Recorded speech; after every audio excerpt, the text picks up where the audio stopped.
마가복음 5장 15절에서 20절 말씀을 제가 봉독해 드립니다.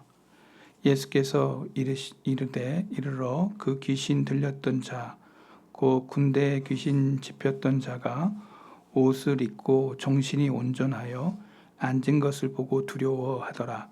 이에 귀신 들렸던 자가 당한 것과 돼지의 일을 본 자들이 그들에게 알림해 그들이 예수께 그 지방에서 떠나시기를 간구하더라. 예수께서 배에 오르실 때에 귀신 들렸던 사람이 함께 있기를 간구하였으나 허락하지 아니하시고 그에게 이르시되 집으로 돌아가 주께서 네게 어떻게 큰 일을 행하사 너를 불쌍히 여기신 것을 네 가족에게 알리라 하시니 그가 가서 예수께서 자기에게 어떻게 큰 일 행하시는지를 데가볼리에 전파하니 모든 사람이 놀랍게 여기더라. 아멘.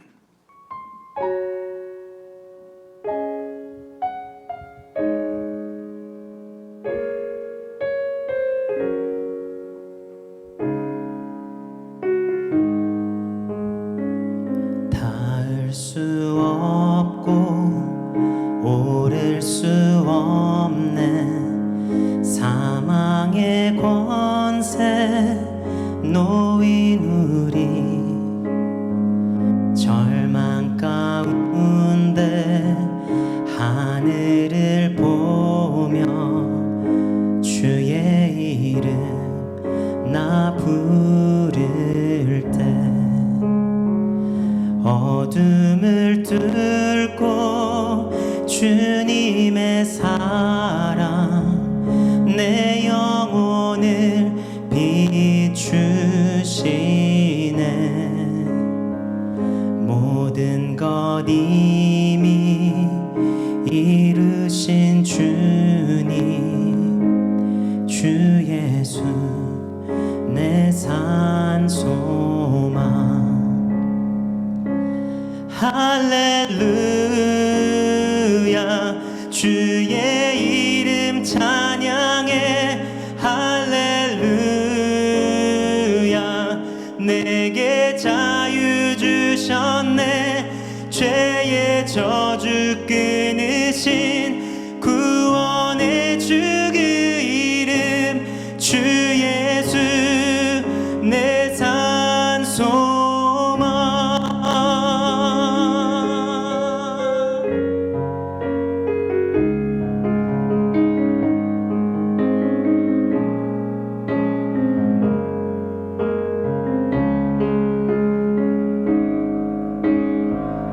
위대한 자비 형언 못하며 한없는 은혜 표현 못해. 내 죄와 수치 지기 위하여 이 땅 위에 주 오셨네. 주의 십자가 날 구원하사 왕의 자녀 삼으셨네. 나는 영원히 주님의 소유 주 예수 내 산 소망. 할렐루야 주의 이름 찬양해. 할렐루야 내게 자유 주셨네. 죄의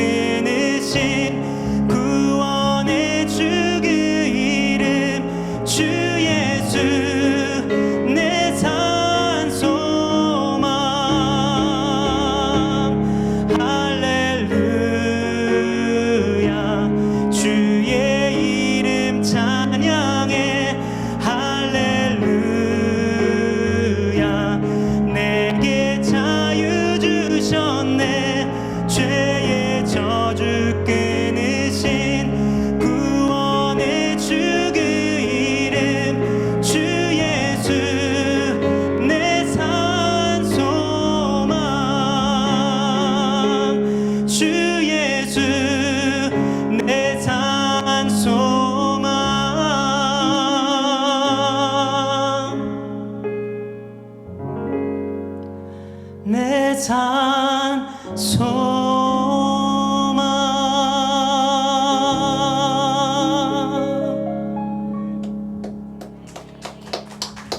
오늘은 마가복음 5장 15절부터 20절 말씀, 내게 어떻게 큰 일을 행하사라는 제목으로 마지막 오늘 세 번째 말씀을 전하고자 합니다. 오늘 우리가 읽었던 본문을 보면 집을 잃어버렸던 현대인들의 모습을 보는 듯 한 귀신 들렸던 사람의 형편을 우리에게 보여주고 있습니다. 마치 집을 잃어버렸던 심각한 상태의 삶의 모습을 성경은 그려주고 있는데요.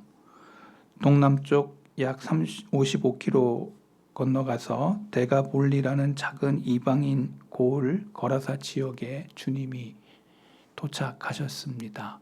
그 귀신 들린 자를 찾아가신 것입니다.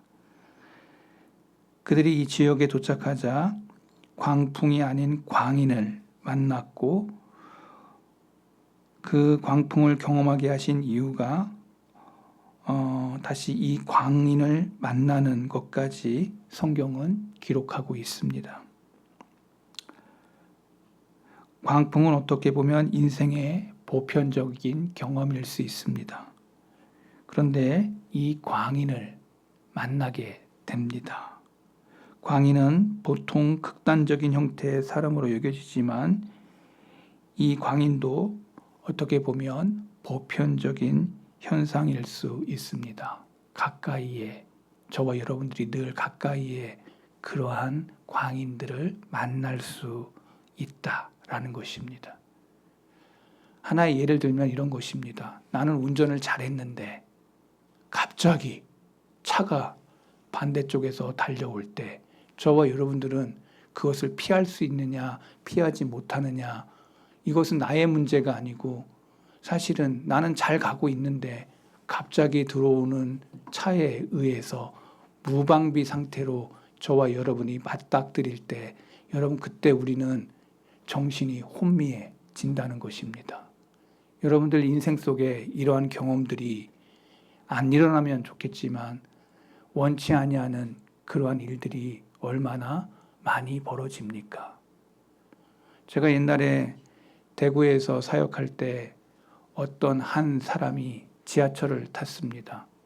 자기가 너무 괴로운 거예요. 뭐 누구한테 돈을 못 받았는지 뭐 했는지 사회에 대한 불신이 되게 많았던 그 한 사람이 휘발유 통을 하나 들고 지하철에 들어가서 그거를 자기 혼자 죽겠다고 하지 아니하고 지하철에다가 다 쏟아붓고 불을 댕겼습니다. 이것이 여러분들이 잘 아는 대구 지하철 사건을 통해서 얼마나 많은 사람들이 희생됐는지를 여러분 알 것입니다. 혼자 자기가 산에 올라가서 죽으면 다행일 텐데 그게 아니고, 나도 사회에 불만이 많으니까 나도 세상 속에서 그러한 나쁜 짓을 하다가 가는 거죠. 그래서 그때 엄청나게 많은 사람들이 죽었고, 또 우리 그때 제가 몸담았던 교회 교우들 가운데 한 단계 넘어갔던 사람들이 많은 피해를 입었던 것을 저는 기억합니다. 내가 원치 않는데 그러한 광인들, 그러한 사람들이 내 가까이에서 달려올 때 여러분들에게는 어떠한 대처 방법이 있을까요? 저와 여러분이 다 운전도 하시는 분들이 있겠지만 내가 잘한다고 해서 내가 운전 잘한다고 해서 그것을 피할 수 있는 능력과 힘이 나에게 있습니까? 여러분, 그것은 무방비의 상태로 당하는 거는, 이거는 피할 수가 없어요. 아무리 운전 잘하고 뭐 선수급이고 뭐 이런 거 소용없어요. 무방비로 당하는 그거는 우리에게 이렇게 광인들, 저와 여러분들에게 만나지 말면 좋은데 그러한 상황이 벌어지면 여러분들 그것은 정말 이제 생각이 많아지는 거죠. 정신과 의사들은 오늘 이 시대를 살아가는 현대인치고 정신병에 자유한 사람은 아무도 없다. 의사들이 하는 이야기입니다. 근데 의사가 얘기하는 것보다도 더 중요한 것은 성경이 그러한 광인에 대하여 주님을 만나고 난 이후 이 광인의 모습을 성경은 그려주고 있다는 것입니다. 우리에게 그렇게 세상에 대해서 정말 이렇게 막 일어나고 정신적으로 문제가 있는 그러한 모습의 극단적인 이 사람의 모습을 성경이 그려주면서 그의 집 주소가 무덤이었던 모습을 성경은 얘기합니다. 마가복음 5장 3절 그 사람은 무덤 사이에 거처하는데 이제는 아무도 그를 쇠사슬로 맬 수가 없게 되었다. 그의 집 주소가 무덤이에요. 여러분 그 무덤을 평상시에 가보면 낮에는 그래도 볼만하지만 밤에 그 공동묘지나 뭐 이런 데 가보세요. 아마 아무리 정신이 강심장이고 뭐 이런 사람도 아마 쉽지 않을 겁니다. 쉽지 않아요. 낮에는 그래도 이렇게 뭐 가서 산소도 둘러보고 할 수도 있겠지만 그런데 이 사람은 밤이고 낮이고 거기서 쇠사슬도 맡겼었는데 그걸 끊어내. 얼마나 힘이 강력했는지 쇠사슬을 막 끊어내. 5장 4절을 보면 이는 여러 번 고랑과 쇠사슬에 매었어도 쇠사슬을 끊고 고랑을 깨트렸습니다. 그리하여 아무도 그를 제어할 힘이 없더라. 사람들이 다 포기한 사람. 사람들이 다 포기한 사람. 저 사람은 안 돼. 근데 바로 그곳에 사람들이 포기한 그 사람을 누가 찾아가고 있습니까? 성경을 보세요. 누가 찾아가고 있습니까? 예수님이 찾아가고 있어요. 여기에 소망이 있습니다. 여기에 구원의 역사가 있습니다. 여기에 희망이 있는 것입니다. 여러분들이 이 땅 가운데에서 다 포기하고 다 힘들고 다 그렇게 눌려 있다 할지라도 주님이 그곳에 계신다면 놀라운 역사가 일어날 것이라고 하는 사실을 성경은 우리에게 보여주고 있습니다. 근데 이 사람의 상태는 뭐 지난번에도 말씀 올렸다시피 레기온 6,000명이나 되는 그 로마 군단의 이야기를 쓰고 있는데 내가 누구냐 했더니 악령이다라고 얘기하는데 그 자기의 정체를 My name is 레기온 군대다라고 얘기합니다. 내 이름이 군대다라고. 그때 그 당시에 레기온이라는 말 자체는 6,000명의 군사를 얘기하는 사단을 가리킬 때 쓰는 용어였습니다. 어마어마한 숫자죠. 근데 그 한 사람에게 그런 악령이 강력하게 역사하니까 이 사람이 살겠어요, 죽겠어요. 내가 볼 때 악령 하나도 사람을 괴롭히면 얼마나 힘든데 이 6,000이나 되는 이런 숫자가 내 안에 있다고 하면 어떤 일이 벌어지겠습니까? 그러니까 이 사람의 상태는 말이 아닌 상태였던 것이죠. 근데 그가 하는 행동이 마가복음 5장 5절에 밤낮 무덤 사이에서 사내나 늘 소리를 지르고 돌로 자기의 몸을 헤쳤다. 여기 영어 성경에는 cut himself with stone. cut 자기 몸을 그냥 상해. 여러분 그러니까 여러분이 정신병에 있다, 정신병에 걸리지 않았다를 확인할 수 있는 방법이 있습니다. 여러분의 몸을 아주 정결하고 아주 잘 보관하려고 하는 사람은 정신이 온전한 사람이에요. 근데 갑자기 이건 겁불까? 막 이런 제가 이 사투리를 써서 미안합니다. 그을까? 막 이러면서 몸에 상처기를 내가 한다고 그러면 그분은 정신적으로 지금 심각한 문제가 있는 사람인 겁니다. 자기의 몸을 온전하게 관리하지 못하고 온전히 이 몸을, 그래서 성경은 얘기하고 있지 않습니까? 너의 몸이 성전인 것과, 여러분 이 몸이 뭐라고요? 성전이라고 성경은 말하고 있습니다. Temple of God, 하나님의 성전이다. 그러니까 이 몸을 잘 단돌이 해야 됩니다. 근데 여러분 멘탈이 사라지면 어떻게 되냐면 이 몸이 마음대로 그냥 이렇게 저거가 돼요. 지금 여러분이 멘탈을 지금 다 정신을 잡고 있으니까 지금 이렇게 다소곳이 예배를 드릴 때도 이렇게 잘 정리해서 목사님 말씀 듣는 거 잘 들으려고 하는, 이게 지금 멘탈이 다 살아있는 온전한 상태인 거예요. 그런데 귀신 들렸다는 이 사람은 가만히 있을 수 없고 막 돌아다니고 소리 지르고, 그리고 막 잡으라는 속을 하지 않고 자기 몸을 해하는,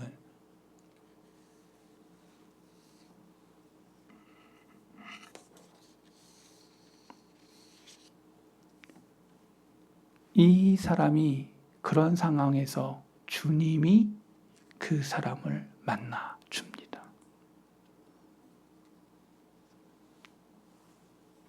예수님은 어떤 분이십니까?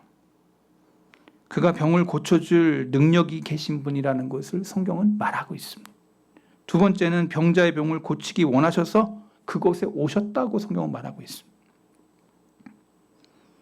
예수님은 말 한마디로 파도와 광풍을 잠재우시고, 말씀 한마디로 자연을 지으시고, 또 영들의 세계를 창조하시고 지배하시고 이끄시는 분이 바로 하나님, 바로 예수님, 바로 성령님이시라고 성경은 말하고 있습니다.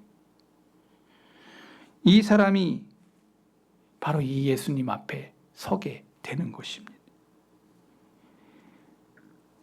세상은 이 사람을 버렸습니다. 가정도 이 사람을 버렸습니다.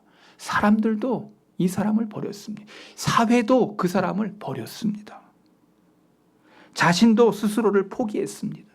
귀신에게 내 영혼을 맡긴 상태가 된 것입니다. 몸도 마음대로 할 수가 없어서 귀신이 하라는 대로 움직이는 정말 절대 절명 속에 아무 소망이 없는, 그러니까 이 사람만 보면 너무 불쌍한 거예요. 그 사람을 딱 보면 불쌍하다 생각이 드는 만큼 그렇게 아주 뭐랄까 밑바닥의 인생을 사는 사람이라는 거예요. 여러분 그런 사람 만나본 적 있어요? 안 만나봤으니 다행입니다. 여러분 어떤 사람들 보면 불쌍하다는 생각이 들 때가 있어요. 연속극 볼 때 그 되게 그런 거 보잖아요. 되게 불쌍하게 이렇게 나오는 사람들, 그러면 사람이 도와줘야 되겠다. 뭐 이렇게 이게 있잖아. 남자에게서 이제 여자가 저는 저 남자는 내가 좀 도와줘야 되겠다. 이렇게 모성애가 느껴지고 이러면은 있잖아. 이게 썸이 타는 거야. 남녀 간의 관계가 다 그렇다고. 저는 내가 가만두면 그냥 그런 이렇게 따뜻하게 도와줘야 되겠다. 그러다가 이제 짠짠 하게 되는 거예요. 그런 마음이 그냥 생기는 게 아니야. 다 하나님이 그 한 시대에 지금 바로 그때죠. 아무 소망이 없고 희망이 없고 사회가 버리고 가정이 버리고 자기 자신도 다 내려놓은 그러한 정말 피폐된 영혼, 불쌍한 영혼, 그 영혼 앞에 주님이 서 계셨다는 것입니다. 벌벌 떨며 부복하여서 하나님의 아들이시오 외칩니다. 귀신의 신앙의 고백은 정확했습니다. 예수님이 누구신지 알았어요. 귀신같이 아는 것이죠. 하나님의 아들, 사람의 아들. 왜 예수님이 이 땅에 오셨는가? 인자가 온 것은 무엇인가? 성육신한 하나님이 인간의 몸을 입고 왜 이 땅에 오셨는가? 성경은 얘기합니다. 잃어버린 자를 찾아 구원하려고. 한번 따라하겠습니다. 잃어버린 자를 찾아 구원하려고. 여러분 이게 예수님이 오신 목적이에요. 잃어버린 자를 찾아 오셨다는 거예요. 오늘 저와 여러분들이 꼭 기억하셔야 돼요. 예수님이 누구신가? 잃어버린 자를 찾아 오신 분이다.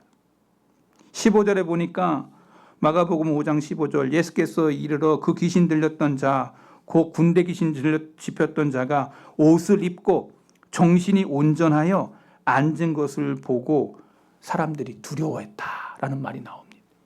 예수님이 고쳐줬어요. 그랬더니 그가 앉아 있어. 옷을 입고. 귀신 들렸던 자가 옷을 다 벌렁 벗기고 부끄러움을 몰았던 이 사람이 옷을 입고 앉아 있어. 주님 앞에 앉아 있어. 이 똑같은 말씀이 누가복음 8장 35절에도 나오는데, 사람들이 그 이루어진 일을 보러 나와서 예수께서 이르러 귀신 나간 사람의 옷을 입고 정신이 온전하여 예수의 발치에 앉아 있는 것을 보고, 정신이 온전하여, 여기 온전하여 예수의 발치에 앉아 있는 걸 보고, 아무도 그 사람에 관심이 없었는데 그 사람이 지금 치유가 돼가지고 예수님의 발 앞에 앉아 있어. 그리고 말씀을 듣고 있어. 놀라운 기적의 역사, 치유의 역사가 일어난 거예요. 근데 이 사람이 온전하게 될 때 어떤 일이 벌어졌냐? 귀신이 나가는데, 나가라 했을 때 귀신 나갔던 그 귀신이 다 어디로 갔어요? 돼지에게 가가지고 2,000마리가 다 호숫가로 빠져서 죽었다. 대가를 치렀습니다. 지난번에 제가 어떤 한 신학자의 이야기를 하면서 그 데가볼리의 사람들이 한 사람 돌보지 않아서 그렇게 했다는 그러한 해석을 한번 같이 나눴지만, 저는 그걸 동의하지는 않는 사람이지만, 그러나 지금 이렇게 되어서 예수님 제발 우리 고을에서 나가주세요. 동네 사람들이 피해가 너무 심하니까 한 사람 살린 것도 중요한데 우리들의 손해가 너무 막심하니 주님 나가주세요. 주님 여기 있다가는 아무래도 우리 다 알거지 되겠습니다. 아마 그랬던 것 같아요. 성경에 그런 것은 나와 있지 않지만 나가달라. 세 번째로 우리가 이 본문에서 생각할 게 있는데, 이 사람이 집으로 돌아오려면 예수님이 먼저 그 집에 온전한 주인이 되셔야 되고, 집에 사랑하는 가족들이 있을 것이고, 사랑하는 아내가 있고 남편이 있고 자녀들도 부모님이 다 있을 텐데,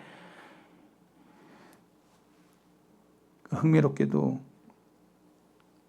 예수님을 만나 이 자유했던 이 귀신 들렸던 사람을 향하여 주님이 마가복음 5장 18절부터 19절을 읽어보면, 예수께서 배에 오르실 때에 귀신 들렸던 사람이 함께 가기를 간구하였으나, 함께 있기를 간구했어요.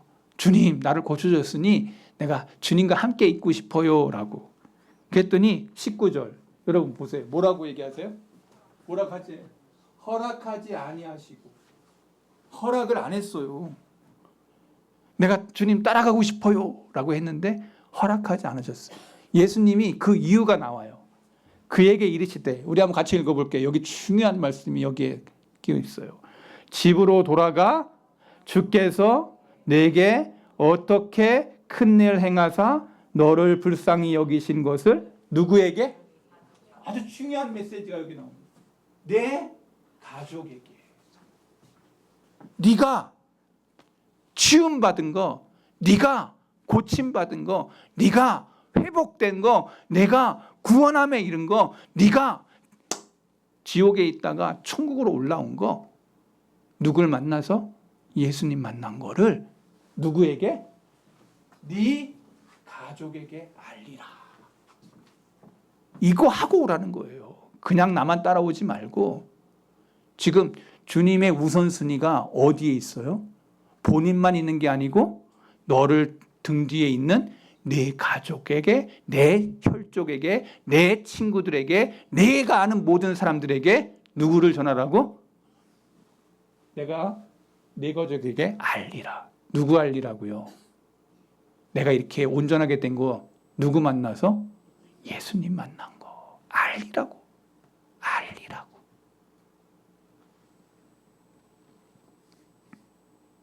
내가 나를 만나 자유했으니 사랑하는 사람들에게 네가 자유 얻었다는 소식을 전하라. 내 집이 진정으로 안식처가 될 때 네가 나와 함께 먼 곳으로 떠나 예수님을 복음을 전할 수 있지 않겠냐. 우선순위가 있다는 거예요. 네 가족이 먼저다. 뭐 어느 정치인은 사람이 먼저다 뭐 이렇게 외치지 않았습니까? 저는 뭐 그 말의 의미가 잘 모르겠습니다만 내 가족이 먼저다. 주님 말씀하고 있어요. 내 가족이 먼저다. 너를 온전케 한 그 역사를 내 가족에게 알려라. 먼저 내 집을 돌아보라는 것입니다. 주님께서 너에게 어떻게 큰 일을 행하셨는지 말하라는 것입니다. 우리가 잘 아는 것처럼 주님의 참된 제자가 되려고 할 때 디모데전서 3장에 보면은 교회의 지도자가 되는 감독, 즉 장로들을 세울 때, 또 집사들을 세울 때 자질 중에 하나를 성경이 얘기하고 있는데 디모데전서 2장 5절을 보면은 이렇게 얘기하고 있어요. 같이 읽어볼게요. 그 자질을 선명하게 얘기해요. 같이 읽어볼게요. 그러므로 감독은 책망할 것이 없으며 한 아내의 남편이 되며 절제하며 신중하며 단정하며 나그네를 대접하며 가르치기를 잘하며 그 다음에 술을 즐기지 아니하며 뭐예요? 구타하지 아니하며 오직 관용하며 다투지 아니하며 돈을 사랑하지 아니하며 중요한 얘기가 나와요. 자기 집을 어떻게? 잘 다스려 자녀들로 모든 공손함으로 복종하게 하는 자라야 할지라. 가정을 잘 다스리는 사람이 교회의 지도자가 돼야 된다. 이렇게 말하고 있어요. 우리 교회 일꾼 세울 때 저는 그것을 위해서 기도했습니다. 하나님, 가정을 잘 다스리는 사람이 일꾼이 되게 해주세요. 성경대로 기도해야 되는 거예요. 가정 못 다스리면 교회 일꾼 되면 안 돼요. 자기 자녀들도 잘 주의 말씀으로 양육하지 않으면서 일꾼 되면 안 돼요. 한국 교회의 큰 문제 중에 하나가 일꾼들 세울 때 이거대로 안 했기 때문에 문제가 생기는 거 아니에요? 이것 때문에 그런 거 아니에요? 그래서 주님이 이 귀신 들렸던 자에게 너가 당한 거, 너가 지금 이렇게 온전해진 거, 너가 한 것을 네 가족에게 먼저 알리고 그리고 나에게 오라 이렇게 얘기한 거예요. 주님이 그냥 너 오지 마 이렇게 한 게 아니고 너를 온전케 하신 그 하나님, 네 가족을 온전케. 그러면 어떻게 되겠어요? 그 가족의 구원의 역사가 일어나는 거예요.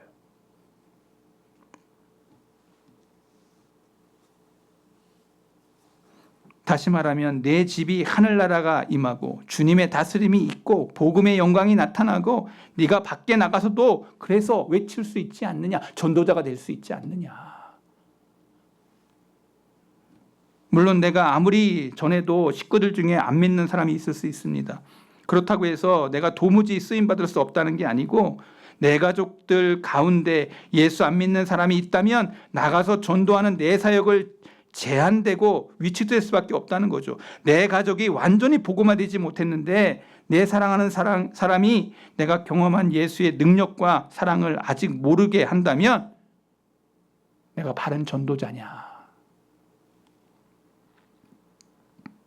전도나 간증에 대한 가장 직설적인 표현의 정의가 뭔지 아십니까? 주님께서 나에게 어떤 일을 행하셨는가를 그대로 말하는 거. 이게 간증이에요. 저는 제 동생이 가끔 우리 다른 교회에서 이렇게 간증을 한다 그래요. 저는 이 얘기를 분명히 했습니다. 내가 간증할 때 어떤 과장되거나 그런 게 아니고 있는 그대로 주님이 나에게 행하셨던 그대로를 말하는 게 간증이다. 네가 만난 예수 그리스도를 전하는 것이다. 더하거나 빼거는 건 아니고 있는 그대로 사실 그대로를 말하는 게 진짜 간증이다. 나에게 어떤 일을 행하셨는가? 여러분 한번 생각해 보세요. 오늘 이 귀신 들렸던 자가 가족에게 갔습니다. 이제 성경에 기록되어 있지 않지만 한번 생각해 보세요. 아내가 있었을 것입니다. 또 자식들도 있었을 것입니다. 형제 자매도 있었을 것입니다. 그리고 아마 자기를 아는 많은 사람들을 그 귀신 들렸던 자가 온전하여져서 옷을 입고 가서 그 한 사람 한 사람이 신기해가지고 다 물어볼 것입니다. 네가 어떻게 됐느냐? 네가 왜 이렇게 온전하게 됐어? 무엇을 때 그가 외치는 것이 무엇이었겠습니까? 나를 온전케 하신 분이 누구시라고요? 예수였다고. 나를 회복시킨 분이 예수였다고. 그 사람들 속에서 구원의 역사가 일어날 것이라는 것이죠. 나를 구원하신 그 사람이 너희들도 구원할 것이라고. 여러분, 이게 완전한 변화의 역사, 전도의 역사인 줄로 믿습니다. 주님이 나에게 자유를 주셨다면 그 자유를 내 이웃이 아닌 내 가족에게 먼저 전하라. 이게 예수님의 속뜻의 뜻입니다. 여러분 가정에 복음화의 역사가 있기를 소망합니다. 여러분의 형제 자매들 가운데 아직도 예수님을 만나지 못한 자들에게 있다면 그들에게 이 복음을 전할 수 있기를 바랍니다. 여러분, 이게 되게 중요해요. 가정의 치유의 장소가 될 수 없다면 어디에도 치유의 경험할 수 있는 장소는 없습니다. 여러분, 우리나라는 자꾸만 가정이 무너지는 것들을 저는 봅니다.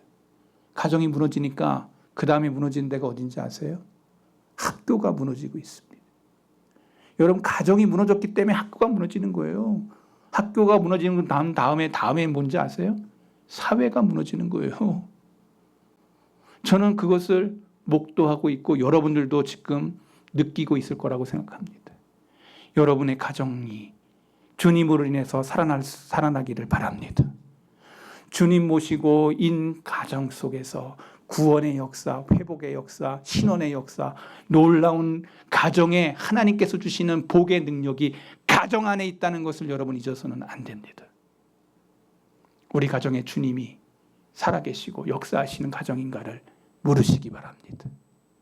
가정 안에 기도가 있다면 여러분의 가정은 살아있는 가정입니다. 여러분의 가정 속에 말씀을 읽는 그러한 가정이라면 여러분은 말씀이 인도하는 가정인 줄로 믿습니다. 저는 여러분들에게 강조합니다.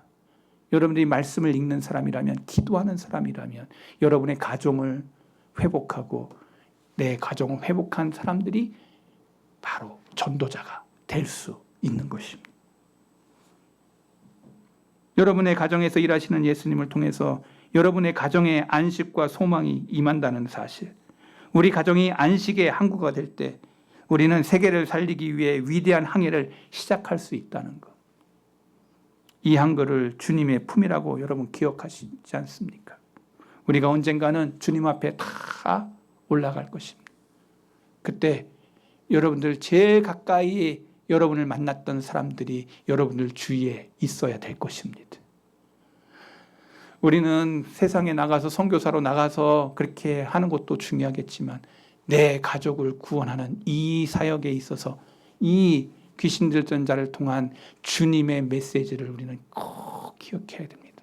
우리 가정에 내가 만났던 예수님을 그들도 다 만나 저 천국에서 다 만날 수 있는 그러한 놀라운 축복의 도구로서의 전도자가 오늘 저와 여러분들이 꼭 되시기를 바랍니다. 설교를 들으면서 여러분들의 내리 속에서 여러 사람들의 얼굴이 떠오르거나 이름들이 기억난다면 여러분 그들을 위해서 기도하라고 하는 성령의 사인인 줄로 믿습니다. 여러분 가족 중에, 여러분의 혈족 중에, 여러분의 친구 중에, 여러분의 형제 중에 그러한 자들이 있다면 기도하라고 하는 사인이고 그들에게 외치라고 하는 하나님이 주신 메시지라는 것을 기억하고 사명 감당하는 귀하고도 복된 성도의 종들이 오늘 저와 여러분이 되시기를 바랍니다. 하나님 아버지, 귀신 들렸던 자가 온전하여져서 주님을 따르기를 원했으나 주님이 그에게 내가 만난 크고 놀라운 일들을, 네가 만난 주님을 가족에게 전하라고 하셨던 이 생명의 메시지를 우리가 듣고 우리도 가정에서 내 형제 중에서, 내 핏줄을 같이 나는 형제 중에서, 나와 가장 가까이 있는 형제 자매 중에서 예수님을 알지 못하는 자들 향하여 우리가 손을 피고 말을 열어 그들에게 전하는 참다운 전도자의 모습들이 우리 성덕의 우리 모든 종들 가운데 있게 해 주시옵소서. 생명 대신 예수 그리스도의 이름으로 기도하옵나이다. 아멘.